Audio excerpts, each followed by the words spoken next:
হাম, মৃত্যু প্রতিরোধ। হাম বুঝবো কিভাবে? 3C, দিওর কোরাইজা, কাফ অ্যান্ড কনজাংটিভাইটিস। জ্বর, কাশি এবং চোখে লাল হয়ে যাওয়া, এবং এর মধ্যে সাথে একটু র্যাশ আসে। সাধারণত যখন র্যাশ আসে তখন জ্বরটা চলে যায়। জ্বর অনেক বেশি থাকে, অনেকগুলো র্যাশ একসাথে মিশে যেটা হয় স্লিপ চেক অ্যাপিয়ারেন্স, মানে কেউ যেন গালে মেরেছে জাতীয় একটা অ্যাপিয়ারেন্স হতে পারে। কনফ্লুয়েন্ট র্যাশ। হামের র্যাশ গুলি কি, এগুলো টিপ দিলে ব্লাঞ্চ করে, বসে যায়, মিশে যায়, আবার আসে। এটাই হলো ব্লাঞ্চিং। নন ব্লাঞ্চিং র্যাশ কিন্তু অন্য জিনিস। হাইপারেমিয়া, জ্বর আসলে কিন্তু এমনি র্যাশ অনেকে লাল হতে পারে, ওটা কিন্তু ব্লাঞ্চ করে যায়, মিশে যায়। এবং আরেকটা আছে আইটিভি র্যাশ। আইটিভি র্যাশ কিন্তু ব্লাঞ্চ করে না, এটা টিপ দিলে তেমন বসে না, যেমন সেপটিক দিতে হয়, নিউমোকক্কাল সেপসিসেমিয়া। এবার আসেন নিউমোনিয়া কিভাবে বুঝবো। নিউমোনিয়া মানে শ্বাসটা বেশি নেবে, নর্মালি শ্বাস নেয় 20-30, এর চেয়ে বেশি হলে 2 বছর 2 মাসের মধ্যে আপনার আপ টু 60, আমরা এটাকে সিম্পল নিউমোনিয়া। 2 মাস থেকে 12 মাস এটা 50 পার মিনিট, এবং বা আপ টু বা 5 ইয়ার্স, 12 মাসের অনওয়ার্ড, এটা মোর দেন 40, এটা নিউমোনিয়া, সিম্পল নিউমোনিয়া। ওখানে একটা অ্যান্টিবায়োটিক দিবেন, ইফেক্টিভ অ্যান্টিবায়োটিক দিবেন, এবং আপনি দ্রুত চিকিৎসা করবেন। আপনি বেশি করে ইনফেকশনের জন্য বসে থাকবো এবং দেখি না, এটা করতে গেলে আপনি কিন্তু আরো একটু খারাপ হয়ে চলে যাচ্ছেন, ভেরি সিভিয়ার নিউমোনিয়া, অতি মারাত্মক নিউমোনিয়া চলে যাচ্ছেন। ওখানে কিন্তু সাথে ইয়ার ফার্স্ট ব্রিদিংটা ওই ওই উপরে চলে যাচ্ছে, 2 মাসের উপরে 60-তে, এবং 2 মাস থেকে 12 মাসের মধ্যে এটা 50-র উপরে চলে যাচ্ছে, এবং তারপরে এটা 12 মাস থেকে অনওয়ার্ডস এটা 40-র উপরে চলে যাচ্ছে। তখন আপনাকে কিন্তু ইনজেকশনাল অ্যান্টিবায়োটিক দিতে হচ্ছে। হামার নিউমোনিয়াটা 2 রকম: viral pneumonia, giant cell pneumonitis, আর secondary bacterial infection is quite common. কত পার্সেন্ট? অ্যারাউন্ড 50%। আর কখনো কখনো দেরি হলে এটা বেশিও থাকতে পারে। তাহলে ব্যাকটেরিয়াল নিউমোনিয়ার জন্য একটা ইফেক্টিভ অ্যান্টিবায়োটিক আছে, ওটা দিবেন যে দেশে যখন যেখানে। ভাইরাল নিউমোনিয়ার জন্য যে অ্যান্টিভাইরাল রিবাভারিন বইতে আছে, ওরালি দেয়, আইভি দেয়, এবং অনেক সময় ইউতো দেয়, যে ইনহেল ফর্মে দেয়, বাট এটা খুব একটা কার্যকর নয়, ভাইরাসকে কিল করতে পারে না। তাহলে ওই ব্যাকটেরিয়াল নিউমোনিয়াটাকে আপনি ইফেক্টিভ ট্রিট করতে হবে। এবং গলায় যদি চেস্ট থ্রোটে ইনফেকশন থাকে, রিনোটনসিল, ফেরিনজাইটিস, সাইনোসাইটিস থাকলে, ফিভার আছে, তার একটা অ্যান্টিবায়োটিক লাগবে।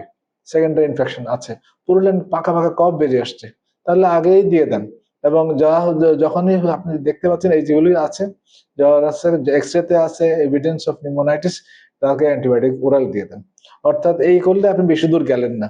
সিভিয়ার নিউমোনিয়া যদি হয়ে যায় তাহলে আপনাকে ইনজেক্টেবল দিতে হচ্ছে। আর ভেরি সিভিয়ার নিউমোনিয়া হলে আপনাকে হাসপাতালে যেতে হচ্ছে।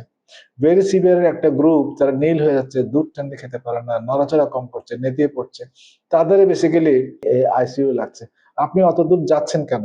তাহলে যাবেন না, তাহলে আপনি এখানের মধ্যে এই ঝুঁকিটা যে হচ্ছে, এটা আপনি অ্যাভয়েড করতে পারলেন।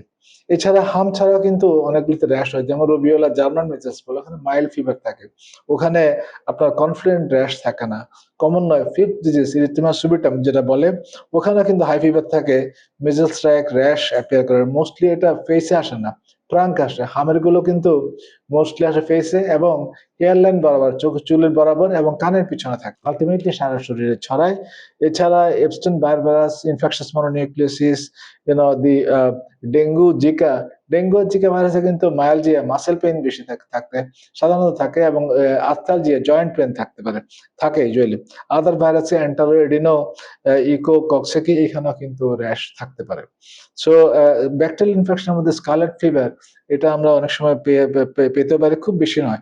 স্ট্রবেরি টাং থাকে, টাংটা একটুখানি লাল হয়ে আছে, এবং স্যান্ড পেপার লাইক র্যাশ থাকে। সো কেডি, কাওয়াসাকি ডিজিজ আরো একটু আনকমন, কিন্তু এখানে ফিভার বেশি, জ্বর 5 দিনে বেশি, লাল চোখ, এবং আপনার ক্র্যাক লিপ এরকম থাকে। এটা একটু দেখতে হয়, এরকম হলে আপনাকে ইকো করে দেখবেন হার্টের কোনো আছে কিনা। যে কাওয়াসাকিতে কিন্তু অনেক সময় কার্ডিয়াক ইনভলভ থাকে, 1/3 অফ দ্য কেসেস এটা থাকতে পারে। Meningococcal septicaemia and purpura septic disease, এগুলো কিন্তু ডিফারেন্সিয়ালি আসে। সেপটিক বাচ্চা অনেক খারাপ থাকবে, টক্সিক, টু সিক, নেতিয়ে পড়েছে, নড়াচড়া করছে না, অনেক বেশি জ্বর, তার সিস্টেমিক ফিচার্স গুলো অনেক বেশি থাকবে, সেটা আপনি ইনভেস্টিগেট করবেন, রেফার করে দিবেন। তাহলে ম্যাক্সিমাম রোগী কিন্তু অতটুকু যেতে হচ্ছে না।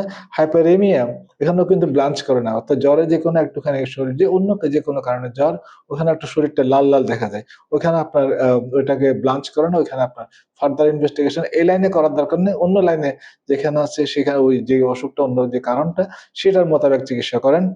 আর তাহলে ডেথ রিস্কগুলি কাদের?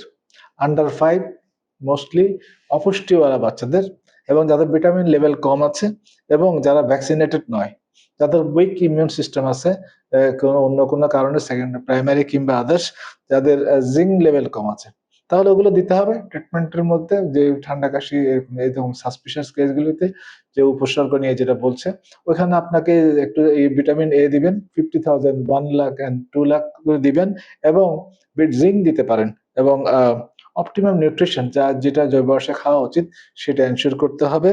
এবং সেকেন্ডারি ব্যাকটেরিয়াল ইনফেকশন যেটা বললাম, গলায়, সাইনাসে, লাংসে, এটা মনে হলে আপনার ইমিডিয়েট আপনি একটা ভালো একটা ওষুধ দিয়ে দিবেন।